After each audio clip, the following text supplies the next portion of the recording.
নমস্কাৰ বন্ধুসকল, mister T চেনেলটোৰ অন্য এটা ভিডিঅ'লৈ আপোনালোক সকলোকে স্বাগতম জনাইছোঁ।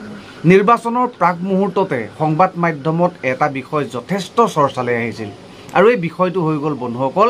ৰাইজৰ দল আৰু অসম জাতীয় পৰিষদ একত্ৰিত হৈছে। আৰু যেতিয়াই এই বিষয়টি সংবাদ মাধ্যমত প্ৰচাৰ চলিছিল, ঠিক তেতিয়াই এই বিষয়টিক লৈ পেলাই বহুতো লোকে আলোচনা কৰিছিল, বহু লোকে সমালোচনা কৰিছিল, বহুতো লোকক চিন্তাত পেলাবলৈ বাধ্য কৰাইছিল, বহুতো লোকৰ মনত প্ৰশ্নৰ সৃষ্টি হৈছিল। প্ৰকৃততে একত্ৰিত হোৱাৰ মূল কাৰণ কি? বন্ধুসকল, সেইটো প্ৰশ্ন আপোনালোকৰ মনতো উদয় হৈছিল নেকি? যদি উদয় হৈছিল তেতিয়াহ'লে চিন্তা কৰাৰ প্ৰয়োজন নাই বন্ধুসকল।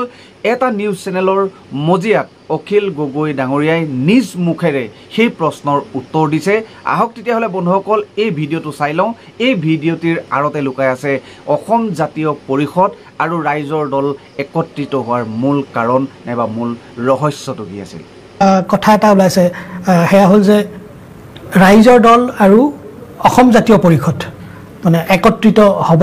আৰু অহা দিনবোৰত আপোনালোকে ঐক্যবদ্ধভাৱে এই বিষয়বোৰত, জাতীয় প্ৰশ্নবোৰত আপোনালোকে মাত মাতি যাব। এই বিষয়টো বিভিন্ন সময়ত আলোচনা হৈছে আৰু বহুত মানুহে এই বিষয়টোক অলপ কৌতূহলেৰে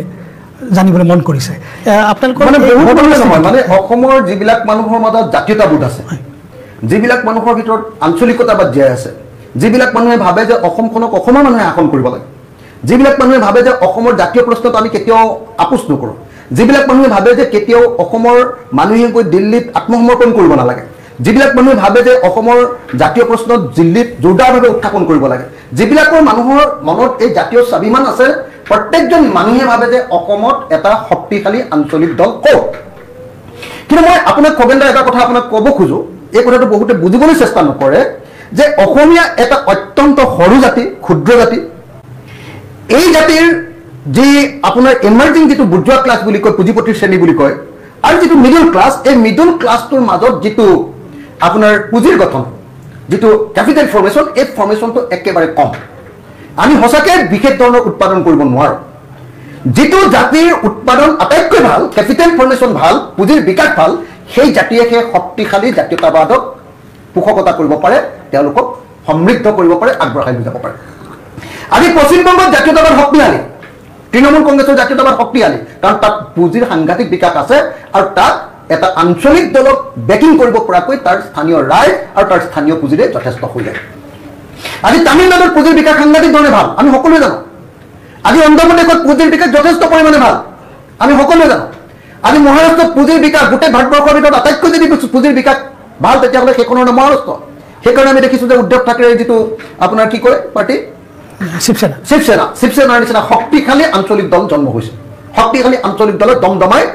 বিজেপিৰ বিৰুদ্ধে অৱস্থান গ্ৰহণ কৰিবৰ কাৰণে সক্ষম হৈছে। কিন্তু আমাৰ নিচিনা যিবিলাক জাতি আছোঁ, যিবিলাক ক্ষুদ্ৰ জাতি, যিবিলাকৰ প্ৰডাকশ্যন কম, যিবিলাকৰ কেপিটেল ফৰ্মেশ্যন, যাক ইংৰাজীত কেপিটেল ফৰ্মেশ্যন বুলি কয়, অসমীয়াত যাক পুঁজি গঠনৰ পৰিমাণটো সাংঘাতিক দুৰ্বল, সেই জাতিয়ে আচলতে কেইবাটাও আঞ্চলিক শক্তিক পুহি ৰাখিবৰ কাৰণে সেই জাতিৰ আচলতে ক্ষমতা নাই। অসমৰ নিচিনা এটা ক্ষুদ্ৰ জাতিৰ কাৰণে আচলতে এটা মাত্ৰ শক্তিশালী আঞ্চলিক শক্তিহে অত্যন্ত প্ৰয়োজন। এই কথাটো প্ৰত্যেকজন অসমীয়াই বুজি উঠিব লাগিব। ইয়াত অসম গণ পৰিষদো থাকিব, ৰাইজৰ দলো থাকিব, অসম জাতীয় পৰিষদো থাকিব, আৰু ৩-৪টামান আঞ্চলিক দল থাকিব। তাৰ উপৰিও আকৌ আছে আমাৰ জনগোষ্ঠীবিলাকৰ প্ৰত্যেকটোৰে 2-3টাকৈ আঞ্চলিক ৰাজনৈতিক শক্তি। ইমানবিলাক আঞ্চলিক শক্তিক আচলতে এবজৰ্ব কৰিব পৰাকৈ, ইমান শক্তিবিলাকক পোষকতা কৰিব পৰাকৈ, তুলি ধৰিব পৰাকৈ অসমীয়া জাতিৰ সেই পুঁজিৰ বিকাশ ঘটা নাই। সেইকাৰণে আমি বাৰম্বাৰ কৈ আহিছোঁ, থিয়ৰিটিকেলি আৰু প্ৰেক্টিকেলি দুইটা ক্ষেত্ৰতে। সেইকাৰণে অত্যন্ত গুৰুত্বপূৰ্ণ কথা এইটো যে যদিহে সঁচাকৈ অসমত বহুদা বিভক্ত বিৰোধী পক্ষ থাকে আঞ্চলিক শক্তি, তেতিয়াহ'লে সেই আঞ্চলিক শক্তি দুৰ্বল হ'বলৈ বাধ্য। আৰু যদি সঁচাকৈ শক্তিশালী আঞ্চলিক শক্তি লাগে, তেতিয়াহ'লে আটাইবিলাক আঞ্চলিক শক্তি ঐক্যবদ্ধ হ'ব লাগিব। কোন আটাইবিলাক মানে সেইবিলাক আটাইবিলাক যিবিলাকে ফেডাৰেলিজমত বিশ্বাস কৰে, যিবিলাকে ফেচিবাদৰ বিৰোধিতা কৰে, সাম্প্ৰদায়িকতাবাদৰ বিৰোধিতা কৰে। বিজেপিৰ লগত থকা শক্তি এটা কেতিয়াও আঞ্চলিক শক্তি হ'ব নোৱাৰে। কেলে? কাৰণ বিজেপি দলে নিজে কয় যে তেওঁলোকে এক দেশ এক শাসন ব্যৱস্থা বিচাৰে, এক দেশ এক ভাষা বিচাৰে,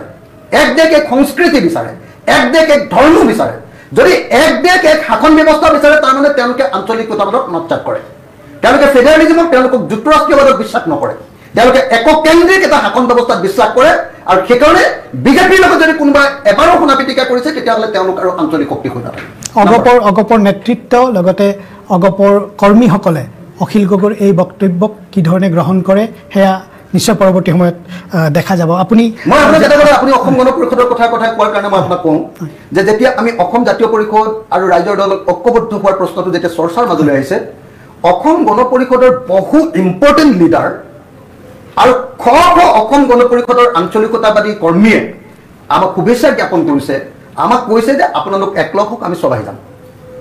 আনকি বিজেপি দলৰ ভিতৰত থকা যিবিলাকে এই বিজেপিৰ এই দাদাগিৰিটো সহ্য কৰিব পৰা নাই চব চেণ্ট্ৰেলৰ পৰা জাপি দিয়াৰ সিদ্ধান্ত কি সিদ্ধান্ত যে কা আনিম বিদেশী আনিম তোমালোকে জাপি ল'ব লাগিব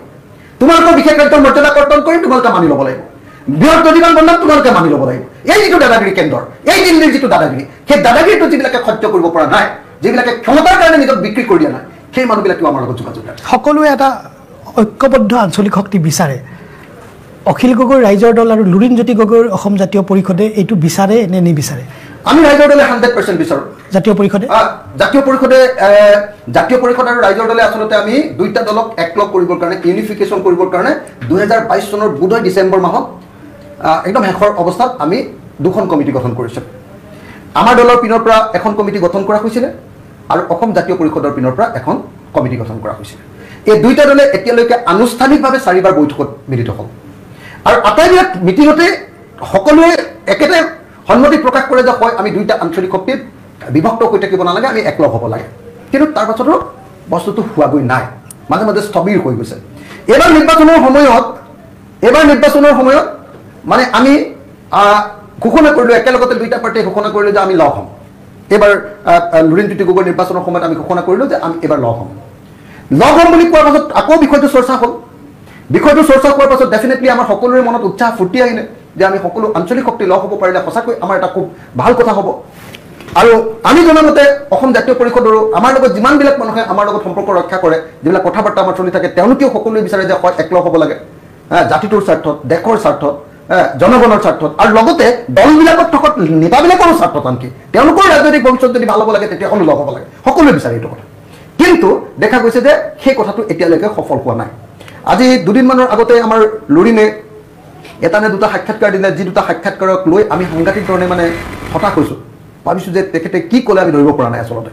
আমিতো দেখিছোঁ যে দুইটা দলে আমি ইউনিফিকেশ্যনৰ কাৰণে কথা পাতি আছোঁ অথচ তেখেতৰ কথাবিলাকত অলপ বেলেগ ধৰণৰ আমি এটা ফুল পালোঁ সেইকাৰণে আজি আমাৰ এখন আপোনাৰ কাৰ্যনিৰ্বাহক বৈঠক অনুষ্ঠিত হৈছিলে সেই কাৰ্যনিৰ্বাহক বৈঠকত আজি আকৌ এবাৰ ইউনিফিকেশ্যনৰ প্ৰশ্নটো আলোচনা হৈছে সেই আলোচনাত আমাৰ কাৰ্যনিৰ্বাহকে এখন চিঠি তৈয়াৰ কৰিছে সেই চিঠিখনত মই চহী কৰিছোঁ আৰু ইতিমধ্যে অসম জাতীয় পৰিষদৰ কাৰ্যালয়ত এই চিঠিখন প্ৰদান কৰা হৈছে আৰু আশা কৰা হৈছে দুটা আশা কৰা হৈছে নম্বৰ 1 যে অসম জাতীয় পৰিষদ আৰু ৰাইজৰ দল অতি সোনকালে ঐক্যবদ্ধ হ'বৰ কাৰণে ইউনিফিকেশ্যন এটা পাৰ্টি গঠন কৰিবৰ কাৰণে আমি আগবাঢ়ি যাম নিশ্চয় এইটো সম্পৰ্কে ইতিবাচক খবৰ আমি পাম আৰু দ্বিতীয়টো আশা কৰা হৈছে যে এই দুইটা পাৰ্টি শক্তিশালীভাৱে ঐক্যবদ্ধ হোৱাৰ পাছত এটা ঐক্যবদ্ধ ইউনাইটেড এটা আপোনাৰ ৰিজনেল পাৰ্টি ফৰ্ম কৰাৰ পাছত আমি লগ লাগি একেলগতে যিমানবিলাক অসমৰ আঞ্চলিক শক্তি আছে যিমানবিলাক অসমৰ জনগোষ্ঠীয় আঞ্চলিক ৰাজনৈতিক দল আছে আটাইবিলাককে এটা ইউনাইটেড প্লেটফৰ্ম এটা ঐক্যমঞ্চলৈ আনি অৰ্থাৎ এটা দুটা বস্তু একেলগতে মই দুটা কথা ক'লোঁ এটা হ'ল ইউনিফিকেশ্যন দুইটা লগ লাগি এটা দল গঠন কৰা আনটো হ'ল দুইটা দল গঠন কৰাৰ পাছত বাকীবিলাকক লৈ ইউনাইটেড ফ্ৰণ্ট ঐক্য মঞ্চ তৈয়াৰ কৰি আমি আগবাঢ়ি যোৱা আৰু 2026 চনলৈকে কংগ্ৰেছৰ লগত ঐক্যবদ্ধ হৈ 2026 চনত যাতে বিজেপি চৰকাৰক আমি পৰাভূত কৰিব পাৰোঁ তাৰ কাৰণে আগবাঢ়ি যোৱা